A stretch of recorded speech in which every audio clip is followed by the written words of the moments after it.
আজকে এই কারণের জন্য ডেকেছি, প্রেস মিডিয়া করছি যে বিজেপির যে ক্যান্ডিডেট শান্তনু ঠাকুর সে যে নমিনেশন ফাইল করছে তাতে প্রচুর মিথ্যে তথ্য আছে এবং আমরা আজকে নির্বাচন কমিশনের কাছে আমরা যে রিগার্ডিং অফিসারের কাছে আমরা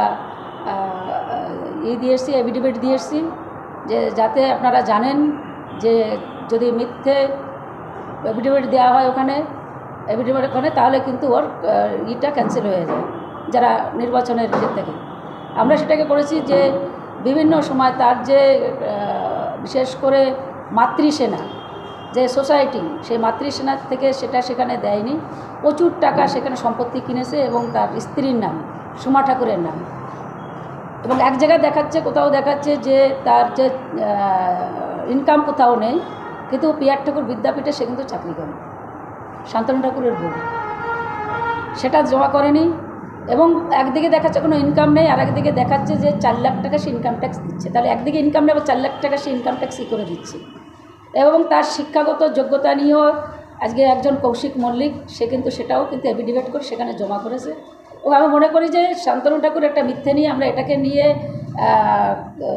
হাইকোর্টে আমরা মানে লড়াই করছি যাতে ওর যে পদ যেটা নির্বাচন কমিশনে যে আজকে ভোটে দাঁড়িয়েছে সেটার জন্য খারিজ হয়ে যায়। তার কারণ হচ্ছে মিথ্যে জিনিস নিয়ে যখন মানে ও নির্বাচনের কাছে জমা করেছে তার জন্য।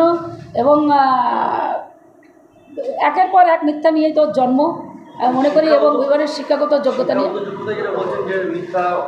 হ্যাঁ সেটাকে নিয়ে আজকে কৌশিক মল্লিক সে ওটাকে নিয়ে করেছে যে ও বিদেশে যে পড়াশোনা করেছে, বলছে যে আমি সেখানে তার সার্টিফিকেটটা কিন্তু ওখানে জমা করেনি। যেরকম কেউ যদি 3টে ডিগ্রি দেখিয়েছে, 2005 সালে ঢাকা ইউনিভার্সিটি থেকে বিএ পাস করেছে, 2015 সালে কর্ণাটক থেকে বিএ পাস করেছে, আর 2010 সালে সিডনি থেকে হসপিটালিটি ম্যানেজমেন্ট নিয়ে পড়াশোনা করেছে। ও যেখানে করেছে সেখানে ওই ম্যানেজমেন্ট থেকে সেই সার্টিফিকেট কোনো হয় না, ওখানে ওই পড়াশোনা করানো হয় না, সেখানে পড়াশোনা হয় না। সেটাকে নিয়ে ও যে মিথ্যে প্রমাণ দিয়েছে তার সার্টিফিকেট খালি বলেছে মুখে, কিন্তু সার্টিফিকেট ওখানে জমা করেনি। সেটাকে নিয়ে কৌশিক মল্লিক সেটা একটা এফিডেভিট আজকে নির্বাচন কমিশনের কাছে আমাদের ওখানে রিগার্ডিং অফিসারের কাছে জমা করেছে এবং আমরা ইন্ডিয়া গভর্নমেন্টের কাছে আমরা সেখানে জমা করেছি সেই জন্য নির্বাচন কমিশনের জন্য। এবং স্টেট যে আমাদের নির্বাচন কমিশন তাকেও আমরা ওখানে জমা করেছি যে মিথ্যে প্রমাণ আজকে মিথ্যে যদি হয় সেটাকে এটাকে জন্য খারিজ করা হয়, তার যে ভোটে যে দাঁড়িয়েছে তার জন্য খারিজ করা হয়। এবং সে বিভিন্ন আরও মিথ্যা কথা বলছে, সেটা হচ্ছে যেখানে আমাদের রাজ্য সরকার যে রাস্তাগুলো করছে পিডাব্লিউ রাস্তা হরিণঘাটাতে সে বলছে, সেই জায়গা বলছে যে এটা নাকি বলে এমপি ল্যাডের টাকা থেকে কাজ করেছি। এবং এটা এমপি ল্যাডে কখনোই এই কাজ করা যায় না, তাহলে সেটাও দেখাতে হবে যে কোথায় কোন কিসের মাধ্যম দিয়ে করেছি। এবং আপনারা খাটুরা স্কুলে দেখছেন যে 10 লক্ষ টাকার সেখানে বলেছে যে আমি 10 লক্ষ টাকা স্কুলে দিয়েছি।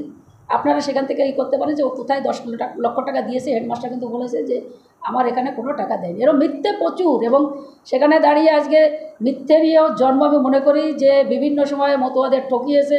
এর আগে বলেছিল যে আমার ঠাকুরবাড়িতে হরিগুরু চাঁদের মাথা শুয়ে, করঙ্গের মালা শুয়ে, গোসাই পাগলকে শুয়ে, লীলামৃত শুয়ে বলেছে যে আমি ভোটে দাঁড়াবো না, আমার পরিবারের কেউ যদি ভোটে দাঁড়ায় তাহলে তাদের ভোট দেবেন। আমি শান্তনু ঠাকুর বলছি আমাকেও ভোট দেবেন না, ভোটে দাঁড়াবেন।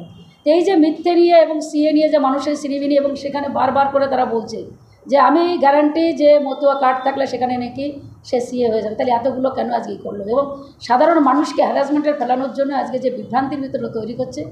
এবং আমরা এই যে আজকে যে আমরা এফিডেভিট জমা দিলাম, আমরা মনে করছি যে এটাকে নিয়ে আমরা হাইকোর্টে আমরা যতদূর যেতে হয় সেখানে আমরা যাবো। এটাকে নিয়ে আমরা এই লড়াই চলছে এবং চলবে 100 বার। তার কারণ হচ্ছে মিথ্যে জিনিস যদি আজকে সেখানেও সঠিক জিনিস না দেয়, এটাই তো নিয়ম যে ইলেকশনে যদি সেখানে নির্বাচনের সময় যদি নমিনেশন দেওয়ার সময় যদি পুরো সঠিক তথ্যটা যদি না দেওয়া হয়, তার সেখানে আইনের মাধ্যমে সেটা ভারত আইনে আছে, সেটাকে তার খারিজ হয়ে যাবে। সেটা আমরা চাইছি যে তার নির্বাচনে সেখানে যে ক্যান্ডিডেট সে ক্যান্ডিডেট খারিজ হয়ে যায়।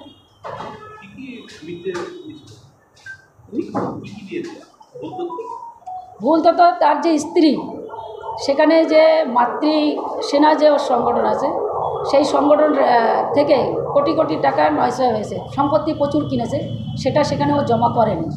এবং একদিকে ও বলছে যে আমার স্ত্রীর কোনো ইনকাম নেই, আর একদিকে 4 লক্ষ টাকা সে ইনকাম ট্যাক্স রিটার্ন ফাইল করছে। আবার সেখানে কিন্তু স্ত্রী প্রণামী, মানে প্রণামী হিসাবে ইনকাম আছে, এটা দেখেছি এভিডেভিট। স্কুলে মাস্টারি করে সেটা উনি একজন গুরুমা এবং প্রণামী পাল। স্কুলে যেটা ও বলছে যে আমার স্ত্রীর কোনো ইনকাম নেই, গুরুমা, সেটা আমিও তো একজন ওই বাড়ির পরিবারে উনি বলছে প্রণামী পাল।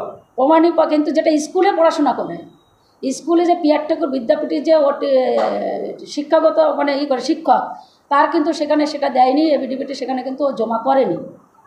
আমরা সেটাকে নিয়ে আমরা সে কারণের জন্য বলছি যে মিথ্যে যে জিনিসগুলো, সেই মিথ্যে যে আজকে ও যে মানে নির্বাচন কমিশনের কাছে যে ফাইল তথ্য জমা করেছে, তার ভিতরে অনেক কিছু মানে তথ্য সঠিকভাবে ও দেয়নি। তার জন্য আমরা এটা দাবি করছি যে তার এটা খারিজ হয়ে যাওয়া উচিত।